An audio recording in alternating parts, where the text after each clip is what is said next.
일본이 한국을 제외하는 방법으로 또 다른 차원의 수출 규제를 진행하려고 준비 중입니다. 이것은 작년 7월 일본이 한국에 전격적으로 실시한 수출 규제와 비슷하면서도 색다른 면이 있다고 합니다. 일본 정부가 인공지능, 양자 컴퓨터 등의 첨단 기술이 군사적으로 전용되는 것을 막기 위해 일부 국가만 참여하는 새로운 수출 통제 시스템을 만드는 방안을 검토하는 것이죠. 니혼게이자이 신문에 따르면 일본 정부는 참가국이 많은 기존 수출 통제 체제와는 달리 첨단 기술을 보유한 국가끼리만 연대하는 제3의 체제를 출범시키는 방안을 추진하고 있습니다.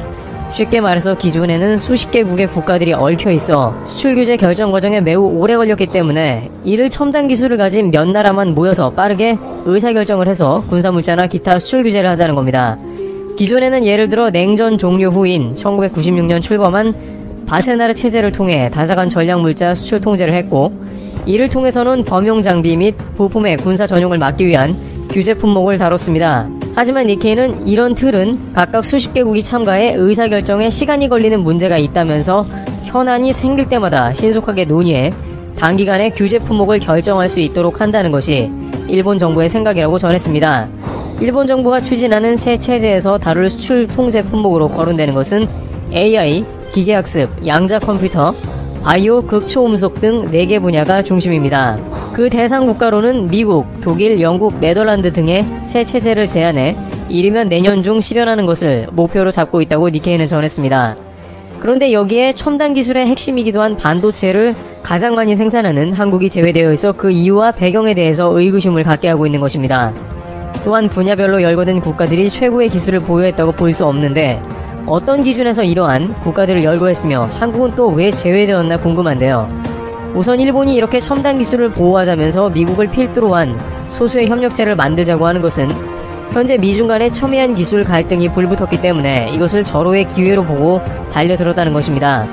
미중 사이의 무역전쟁이 발발한 가장 중요한 이유는 중국의 미국에 대한 지식재산권 탈취였으며, 미국은 현재 이에 대항하여 중국 5G 사업 핵심인 화웨이를 비롯해 SMIC까지 블랙리스트에 올렸습니다. SMIC는 화웨이에 공급을 안 하겠다고 약속까지 했지만 끝내 미국은 9월 24일자로 상무부에서 SMIC까지 블랙리스트에 올려 미국 회사들이 이들의 제품을 공급하려면 사전에 당국의 승인을 받아야 합니다. 이렇게 미국이 중국을 향해서 쉴 새 없는 융단 폭격을 가하면서 첨단 기술 유출을 막으려고 하는 국면이니, 일본은 이러한 맥락을 확대하여 선진국끼리 첨단 기술 복합 연합을 구성하여 자신들끼리만 기술을 공유하고 그 외의 국가들에게는 제재를 가하는 클럽을 만들자는 논의를 미국에 제의한다는 것입니다. 미국은 중국 때문에 첨단 기술 유출 방지에 관해서 어느 때보다 예민하고 중요함을 강조하는 흐름이라서 기술 첨단 공동체를 만들자는 일본의 제안이 미국을 더욱 설득할 수 있을 것이기 때문입니다. 그런데 아무리 그렇다고 하더라도 글로벌 많은 기업들, 특히 미국 기업과도 다수 파트너십을 맺은 한국을 첨단 기술 클럽에서 언급하지 않은 것은 일본이 한국을 의도적으로 제외한 게 아닌가 하는 의심이 생깁니다. 특히 이러한 클럽을 만들면서 군사정용 물질에 대한 수출을 자제해야 한다고 언급한 것은 작년에 한국의 수출 규제를 한 것과 똑같은 이유이기 때문에 한국 입장에서는 영 개운치가 않은 것입니다. 게다가 일본은 최근 비슷한 모습을 또 보였습니다. 도널드 트럼프 대통령이 G7을 G11으로 확대하여 한국을 가입시키자며 문재인 대통령에게 전화까지 했는데 일본에서 이를 결사 반대하면서 무마시킨 것입니다. 그러면서 미국에는 한국은 친중국가라서 안 된다며 한국의 입성을 저지하는데 외교 총력을 다했습니다. 최근 일본 포털 사이트를 보면 북한 관련한 기사가 나올 때 한국은 공산주의 국가로 변모하고 있으며 중국과 밀월 관계를 가지려는 레드팀에 속하고 있다는 댓글이 베스트에 선정되면서 느닷없는 한국이 사회주의 국가로 변모한다는 여론몰이를 하고 있습니다. 결국 첨단기술 연합체를 구성하며 한국을 제외할 때 중국을 거론하는 것은 미국에 통한다는 것입니다. 또한 일본에서는 한국이 가지는 반도체 최고 지위를 일본이 되찾아야 한다는 주장이 계속 나오고 있습니다. 일본 정부는 미래 산업을 위해서 첨단 반도체 사업을 일본으로 끌어와야 한다고 주장하는 상황입니다. 그렇지만 일본이 예상한 대로 전 세계의 기업들이 일본 의도대로 움직일지는 지켜봐야 합니다. 아무리 국가 간의 협약체라도 최상의 기업들의 뜻은 전혀 국가의 뜻과는 다를 수 있기 때문입니다. 한국을 배제하고 미국과 함께 반도체 천하는 물론 첨단 기술 집약체를 추진하겠다는 의도를 보였으나 오히려 최근 한국에는 정반대 일들이 일어나는 것입니다.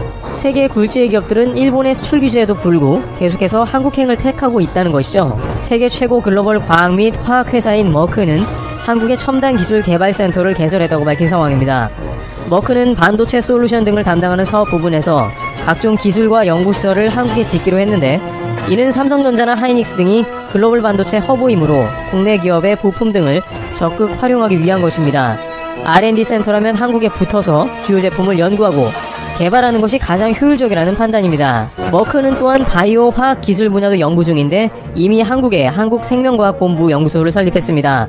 생명과학 분야를 연구하는 데 있어서 기능성 소재 부분과 기타 기술들을 한국과 협의하기 용이하다는 것입니다.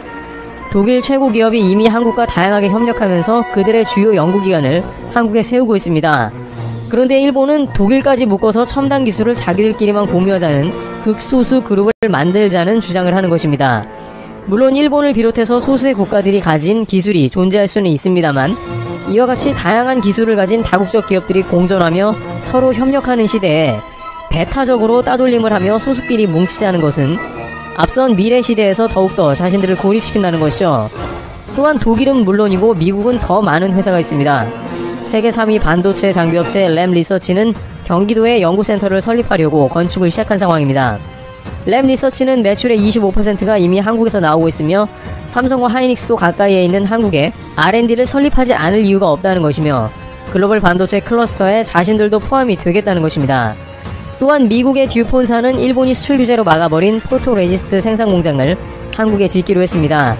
해당 물량은 일본에서 가장 많이 수입해 왔는데 일본이 막아버리자 미국 회사가 한국에 온 것입니다.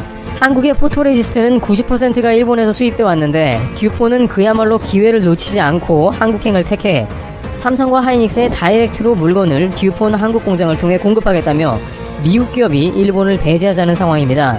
한국은 이에 화답했습니다.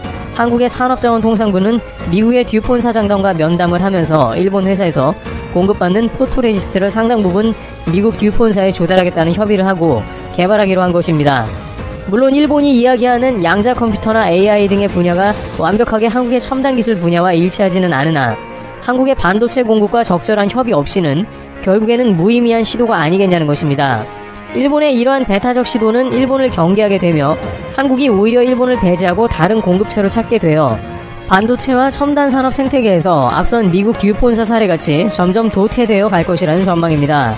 그러나 일본은 어차피 한국에는 반도체를 조금만 받고 있으며 마침 미국이 처음으로 국가 보조금을 주는 것에 주목합니다. 미국은 중국이 반도체에 돈을 쏟아붓자 제재를 하는 것에서 끝나지 않고 맞불을 놓습니다. 지금까지 미국은 중국이 자국 기업에 보조금을 주어 기업들을 키우고 다른 기업을 퇴출하는 정책을 쓰자 공정하지 않은 처사라고 줄곧 중국을 비판해왔는데 이제는 미국도 자국 반도체 기업에 보조금을 주려 합니다. 니케이에 따르면 미 의회는 자국 반도체 기업을 활성화시키는 명목 등으로 약 30조 원에 지원하는 방안을 승인했습니다. 이것은 명백하게 중국의 첨단 산업을 완전히 고사시키겠다는 의도도 포함되어 있는 데다가 반도체 생산으로 앞서 있는 한국과 대만 등에도 적지 않은 부정적 영향이 끼칠 것으로 보입니다. 미국이 미래 산업에서 절대 패권을 놓치지 않겠다는 의도가 깔려있는 것을 일본도 잘 알고 있습니다. 게다가 일본 정부도 미국과 마찬가지로 자신들의 반도체 산업을 일으켜야 한다는 논의가 어느 때보다 활발하게 당국에서 이루어지고 있습니다. 전세계 다국적 반도체 기업을 일본에 들여와야 한다는 것입니다. 따라서 미국에서 대량의 반도체를 생산하겠다는 포부가 깔린 이러한 정책에 발맞춰서 일본도 미국의 반도체 등을 수입하면서 첨단 기술을 자기들끼리만 공유해보자는 의도가 담긴 움직임이란 것입니다. 그런데 이러한 일본의 배타적인 태도는 현실을 제대로 인식하지 못한 모습이라는 지적이 나옵니다. 이미 각 분야의 최상위 기업들은 한국에서 물량을 조달하고 협업체제를 맺고 있는 데다가 오히려 저러한 수출 통제 체제 내부에 편입될 경우 유연성이 떨어져 한국의 경제가 악화될